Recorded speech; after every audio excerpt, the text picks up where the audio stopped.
အားလုံးပဲမင်္ဂလာပါဗျာဒီနေ့ကျွန်တော်တို့လေ့လာကြည့်ကြမယ့်အကြောင်းအရာကတော့ပရိသတ်တွေအားလုံးရင်ခုန်စိတ်လှုပ်ရှားနေကြတဲ့ UFC 328ရဲ့အကျိတ်အနေအရှိဆုံးပွဲကြီးပွဲကောင်းအကြောင်းပဲဖြစ်ပါတယ်ဟုတ်ပါတယ်မြန်မာနိုင်ငံရဲ့ကုံဆောင်ပထမဆုံးနဲ့တဦးတည်းသော UFC Champion Joshua Van နဲ့ဂျပန်နိုင်ငံကအင်မတန်အန်ဒရီများတဲ့စိန်ခေါ်သူတာဆူရိုဒဲရာရူရဲ့နီးဗျူဟာပိုင်းရှင်ပြိုင်မှုတွေကိုအချက်လက်တွေနဲ့တေချာလေးရှင်းလင်းတင်ပြပေးသွားမှာပါโอเ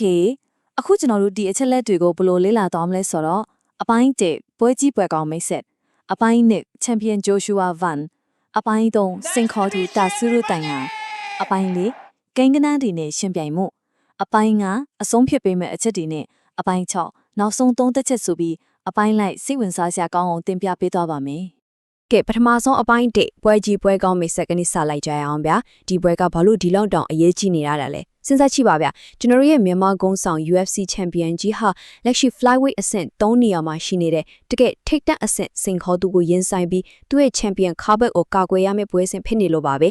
ဲအပိုင်း2ကိုရောက်လာပါပြီဒီအပိုင်းမှာတော့ Champion Joshua Van အချောင်းကိုပြောချမှာမယ် Van လို့ပြောလိုက်တာနဲ့16ပွဲထူးထောက်ရမှာ10ပွဲကပြိုင်ဘက်ကိုအလဲထိုး knockout နဲ့အနိုင်ယူထားတာနော်တကယ်ကိုမယုံနိုင်ကြပါပဲသူ့ရဲ့အောင်မြင်မှုခေးဆန်ကိုပြန်ကြည့်ရင်လက်စီးလက်တယ်လို့မြင်ဆန်လုံးနေဆိုတာတွေ့ရပါလိမ့်မယ်။ပွဲဦးထက်မှတဲ့ဇူမာဂူလော့ဖ်ကိုနိုင်ခဲ့တယ်။အထူးခြားဆုံးကတော့ဗျာ2025ဒီဇင်ဘာမှာအဲ့ဒီတုန်းကချန်ပီယံပန်တိုဂျာကို2.6စက္ကန့်ဒီနဲ့အပြတ်သက်ကိုအဆုံးသတ်ပစ်လိုက်တာပါ။ဒီလိုအောင်မြင်မှုတွေကြောင့်ပဲသူဟာ UFC သမိုင်းမှာဂျွန်ဂျိုးစပီရင်ဒုတိယမြောက်အသက်ငယ်ဆုံးချန်ပီယံဖြစ်တခန်းတနာမတောင်းဝင်သွားခဲ့တာပေါ့ဗျာ။ကဲဒီကိန်းကနန်းလေးကိုတေချာအာယုံစိုက်ကြည့်စေချင်တယ်ဗျာ။8.84နဲ့ဒါကဘာလို့ဆိုလိုတာလဲဆိုတော့ ban ဟာ10 minute အတွင်းမှာထိရောက်ကျတိုက်ခိုက်မှုပေါင်း8ချက်ကျော်ကျော်လုံနိုင်နေဆိုတဲ့အတိတ်ပဲပါပိုပြီးရှင်းအောင်ထားရင်လောင်အိမ်ထဲမှာ ban man နဲ့ရှင်ပြရတဲ့ပြိုင်ပွဲတိုင်းဟာစက္ကန့်60တိုင်းမှာအကြမ်းဖျင်း6ချက်လောက်အထိုးခံရအကန်ခံရတယ်ဆိုတဲ့အလုံးကိုကြောက်စရာကောင်းတဲ့အချက်လည်းဖြစ်ပါတယ်ပိုပြီးစိတ်ဝင်စားစရာကောင်းတာကသူ့ရဲ့ပြစ်မှတ်တွေပါပဲတက်ခိုက်မှုရဲ့80ရာခိုင်နှုန်းအတိအကျကပြိုင်ဘက်ရဲ့မျက်နှာစီကိုတီးတန့်ဥတီနေတာပါဒါကြောင့်လေသူကိုရင်ဆိုင်ရတဲ့ပြိုင်ဘက်တိုင်းဟာပွဲပြီးချိန်မှာမျက်နှာတွေရုပ်ပြစင်ပြဖြစ်သွားလိမ့်ရှိတာလုံးဝအံ့တော်စရာမဟုတ်တော့ဘူးပေါ့ဗျာသူ့ရဲ့ဒီကြမ်းတမ်းတဲ့ဖြူဟာကတကယ့်ကိုထိရောက်လွန်နေတာကိုโอเคအပိုက်3ကိုရောက်လာမှာပြီဒီတစ်ခါတော့စင်ခေါ်သူအစင်3နေရာကတာဆူတို့တိုင်ရပါကိုကျွန်တော်လက်ကြည့်ကြတာပေါ့တိုင်ရကလည်းစတော်ပွဲနိုင်တပွဲရှုံမတန်ပိုင်ဆိုင်ထားတဲ့အလုံးကအန်ရဲ့ကြီးရဲ့ကစားသမားတယောက်ပါတိုင်ယာဆိုတာတာမန်စင်ခေါ်သူမဟုတ်ဘူးဗျသူ့ကို6ကွက်အထူးခုလို့တောင်တင်စားကြတယ်အလဲထူးနိုင်ခဲ့တဲ့ပွဲက6ပွဲရှိတယ်လို့ပထမချီမတင်ပွဲတင်နိုင်ခဲ့တာကလည်း6ပွဲတောင်ရှိပါတယ်ဆိုလိုတာကသူဟာပြိုင်ဘက်ကိုအချိန်တိုအတွင်းမြန်မြန်ဆန်ဆန်နိုင်ယူဖို့အမြဲတမ်းချင်းချောင်းနေမယ်သူတို့ဖြစ်နေတာပါပဲ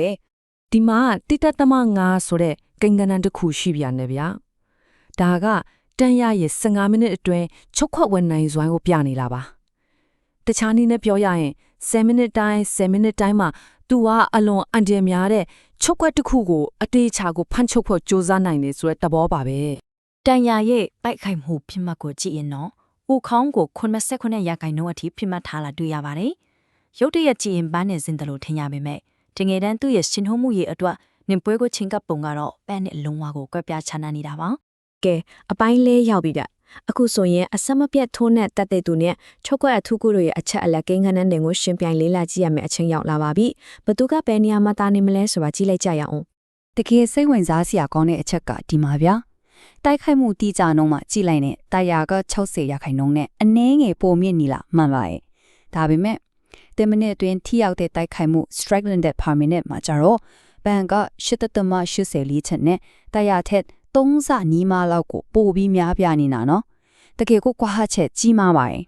်ဒီကွာဟချက်ဘယ်လောက်ကြီးထလဲဆိုတာပိုပြီးပေါ်လွင်သွားအောင်ဒီမှာကြည့်လိုက်ဗျာနမူနာကောက်ယူထားတဲ့ပွဲစဉ်တွေမှာဗန်က1935ချက်တောင်ထိုးနှက်ထားချိန်မှာတာယာက469ချက်ပဲရှိပါတယ်ဒါတို့ကြည့်ရင်ဗန်ကိုတိုက်ခိုက်မှုပိုင်းမှာမကောင်းဆိုးဝါးဘီလူးကြီးတကောင်လို့တတ်မှတ်လို့ရကြောင်းအထင်ရှားပြသနေတာပဲဖြစ်ပါတယ်ဒီနေရာမှာခဏရက်ပြီးစဉ်းစားကြည့်ရအောင်ဒီပွဲရဲ့အဖြစ်ကိုအထီးကအဆုံးဖြတ်ပြီးမဲ့ရေးအကြီးဆုံးနီးပြူဟာမိကွန်းကြီးတစ်ခုကျွန်တော်တို့စီမှာရှိနေပါတယ်အဲ့ဒါကတော့ချုပ်ကွက်အားထက်နဲ့တန်ရအနေနဲ့ဗန်ကိုမီးပြင်းပေါ်လဲချနိုင်မှလားဆိုတာပါပဲဒါကြောင့်အပိုင်း9အနေနဲ့ဒီမေကွန်းရဲ့အဖြစ်ကိုရှာဖွေနိုင်ဖို့နှစ်ဦးနှစ်ဖက်ပ လိုက်မှုလုံးဝမရှိတဲ့တိကျလေကင်းကနေနဲ့ဖို့အခြေခံပြီးအဆုံးဖြတ်ပေးမယ့်အချက်တွေကိုဆက်လက်လေ့လာကြည့်ကြပါမယ် ကဲဒီချက်လက်နှစ်ခုကိုရှင်းကြည့်လိုက်ပါ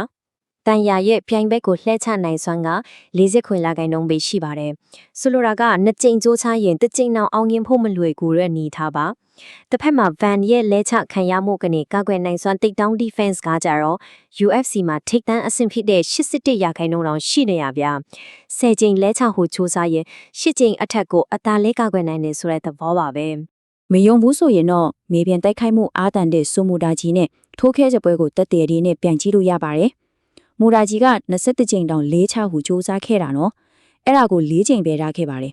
အဲ့ဒီ၄ကြိမ်မှာလည်းဘန်ကမြေပြင်မှာဘာထိခိုက်မှုမှမရခဲ့ပဲချက်ချင်းပြန်ထားနိုင်ခဲ့ပါတယ်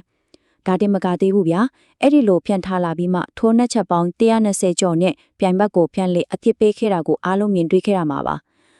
အဲ့ဒီတော့အဓိကကြားတဲ့အချက်ကဘာလဲဆိုရင်အကယ်၍တိုင်းရသားပန်းကိုမြေပြင်ပေါ်မလဲချနိုင်မှုဆိုရင်သူပေးရမယ့်အခွန်အခါကအလွန်ကိုကြီးမားသွားပါလိမ့်မယ်ဗန်ဟာ9မိနစ်တကြီးတိုင်းမှာအချက်45ချက်လောက်ပြိုင်ဘက်ကိုထိရောက်စွာတိုက်ခိုက်နိုင်စွမ်းရှိနေတာပါ